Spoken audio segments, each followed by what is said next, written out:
Alors dans cette vidéo, je vais vous montrer comment on identifie la présence des ions hydrogène et des ions hydroxyde. Alors vous allez voir, la méthode est complètement différente de ce que vous avez vu avant. Avant dans la leçon, vous avez vu le test des ions métalliques et le test des ions chlorure. Et dans les deux cas, on utilise une solution détectrice et on observe la formation de précipités. Ici, la méthode n'est pas du tout la même. Cette méthode consiste à effectuer une mesure. Il s'agit de la mesure du pH. Alors le pH d'une solution se mesure de deux façons différentes. Je vais vous les montrer. Cette valeur, donc en fait on mesure une valeur, et cette valeur qu'on appelle le pH est caractéristique de chaque solution et elle nous indique ensuite la présence des ions hydrogène ou des ions hydroxyde. Si à la maison vous avez une piscine ou un aquarium, vous avez peut-être déjà effectué des mesures de pH pour contrôler le pH de l'eau, de la piscine ou de l'aquarium. Alors, le pH d'une solution est une valeur qui est comprise entre 0 et 14, toujours. Et je vais vous montrer les deux méthodes. La première consiste à utiliser un papier indicateur de pH. Donc c'est un papier qu'on imbibe avec la solution, qui prend une couleur ensuite, et cette couleur correspond à une valeur de pH qui est indiquée sur l'échelle ici. Alors cette mesure a l'avantage d'être rapide, mais elle a l'inconvénient d'être peu précise.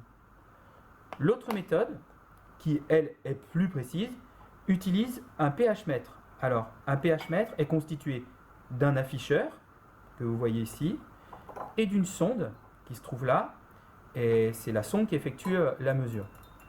Donc je vais vous montrer les deux méthodes, et je vais le montrer sur un premier exemple, qui est une solution d'acide chlorhydrique. Ensuite, vous verrez les 7 autres sous forme de photos. Ça suffira.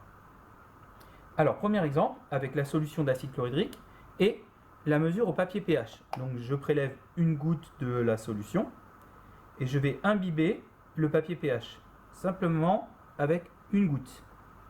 Et vous voyez que instantanément, le papier change de couleur. Alors ensuite, on va comparer avec l'échelle qui se trouve là. Alors la couleur la plus proche, c'est on va dire celle qui s'apparente à du violet. Et en face de cette couleur-là, il y a écrit pH égale à 1. Alors, on peut même dire ici que c'est la couleur est un peu plus soutenue que celle qui est écrite sur le 1. Donc on va pouvoir en déduire que le pH il est même plus petit que 1. Donc sur votre feuille, vous pourrez indiquer, mais vous le verrez dans la correction, que le pH de l'acide chlorhydrique, mesuré avec le papier indicateur de pH, est plus petit que 1. Donc vous pourrez écrire pH inférieur à 1. Alors, ça c'est la mesure effectuée avec le papier pH.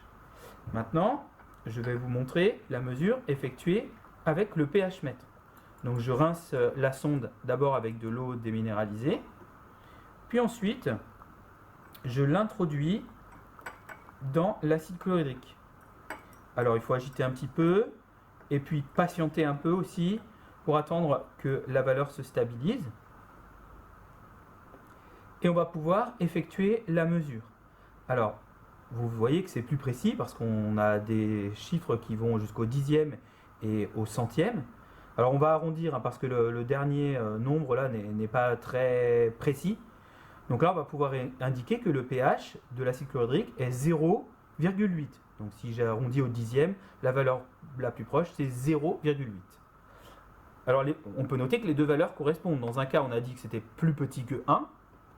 Et dans ce cas-là, on voit aussi que c'est plus petit que 1, mais on va pouvoir préciser, écrire dans le tableau pH environ égal à 0,8. Alors par la suite, je vais montrer le pH de 6 autres solutions, mais simplement avec des photos, et vous noterez les valeurs dans votre tableau.